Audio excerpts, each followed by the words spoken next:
और वेद का ही विशुद्धिकरण, रिफाइनीकरण, परिशुद्धिकरण जो है वो उपनिषद है। उस उपनिषद में ब्रह्म तत्वों तक पहुंचने का, ब्रह्म तत्वों को जानने का, जिसके द्वारा ये दुनिया बना है, जो दुनिया को बनाने वाला है, यह दुनिया बनाने वाला क्या तुम्हारे मन में समाई और काहे कि तुमने दुनिया बनाया।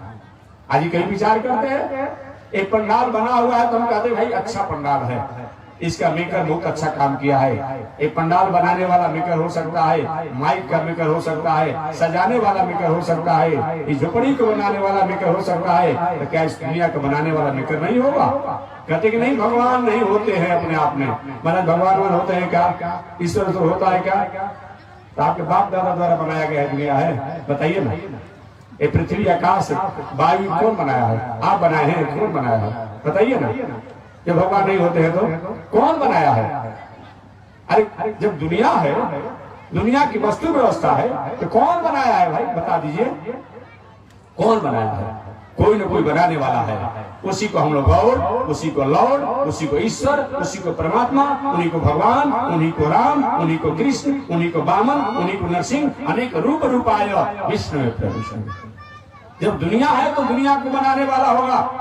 कभी आपने मोर के पंखों को देखा है? देखे होंगे। कभी आपने मोर के पंखों को आप देखे होंगे, उसमें एक बार पेंटिंग कर दिया गया है और उसकी शाइनिंग कभी नहीं जाती है। आप अपने घरों को 2-4 वर्ष पर हर साल पेंटिंग को चारा करते हैं, तभी अपने आप उदास हो जाता है। कौन पेंटर करने वाला है? कोई इंजीनियर किया है क्या? कोई वैज्ञानिक किया है क्या? आप किए हैं क्या? कौन किया है? कोई जो करने वाला है, उसी को हम ईश्वर कहते हैं। गुण से भी परमात्मा को जाना जाता है, कार्य से भी परमात्मा को जाना जाता है, अनुमान से भी परमात्मा को जाना जाता है। केवल देखने से नहीं कि हम देखेंगे तभी मानेंगे। अरे भाई, गाड़ी, आप जिस लग्जरी गाड़ी पर चलते हैं, वो गाड़ी के बनाने वाले में कर उसमें है? नहीं है। तो आप कहते गाड़ी को तो हम मानते हैं, लेकिन गाड़ी बनाने वाले को हम नहीं मानते हैं।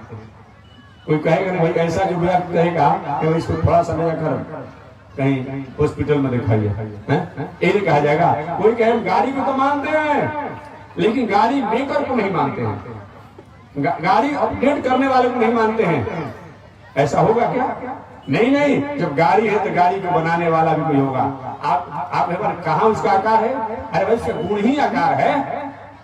एक बटन को दबा दीजिए, गाड़ी चलने लगती है, एक बटन को दबा दीजिए, अपने आप गाड़ी रुक जाती है। ये उसके द्वारा जो कला कौशलता का जो उसमें स्थापना किया गया है, वही उसकी आकार है, वही उसकी आकार है। भगवान में केवल राम कृष्ण नहीं होता है, हमारे दिल में, दिमाग में सत्य की भावना हो, सदाचार की भावना हो, परोपकार की भावना हो, दया की भावना हो, सरलता की भावना हो, सहजता की भावना हो, कोमलता की भावना हो, आदरता की भावना हो, प्रेम की भावना हो, दया की भावना हो, समन्वय की भावना हो, सहानुभूति की भावना हो, सिंपैथी की भावना हो। ये सब भगवान का स्वरूप है, स्वरूप है। अनेक रूप रूपाय विष्णु प्रविष्णु, इस तरह बताया गया है। ऐसे उपनिषद की रचना महर्षि वेद व्यास महाराज ने किया।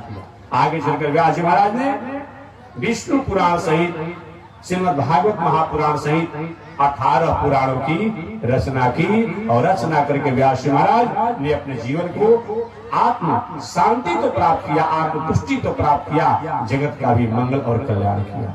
ऐसे इसलिए कथा केवल कहना सुनना नहीं, कथा मानवीय जीवन की वह एक कला है, जिस कला के द्वारा हम इस संसार में जीने के लिए अपने आप में साफल्य होते हैं।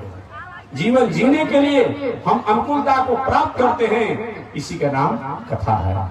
ऐसे तो शेष चर्चा कल मैं करूंगा कि व्यास जी महाराज द्वारा जो वेदों की रचना हुई, उपनिषद की रचना हुई, इतिहास महाभारत की रचना हुई, 18 पुराणों की रचना हुई, आगे व्यास जी महाराज ने इसको किस तरह से जगत में प्रचार करने की भावना किया, शेष चर्चा अगले दिन। आज इसी के साथ अपने वाणी को मैं विराम दे रहा हूँ कि कथा हमारे जीवन की वह कला है, जिस कला के द्वारा हम अपने जीवन को मंगलमय, शांतिमय से जी करके और शरीर त्यागने के बाद उन परम तत्व की प्राप्ति के अधिकारी होते हैं, उसी का नाम कथा है। तो बस इसी के साथ मैं अपने वाणी को विराम दे रहा हूँ।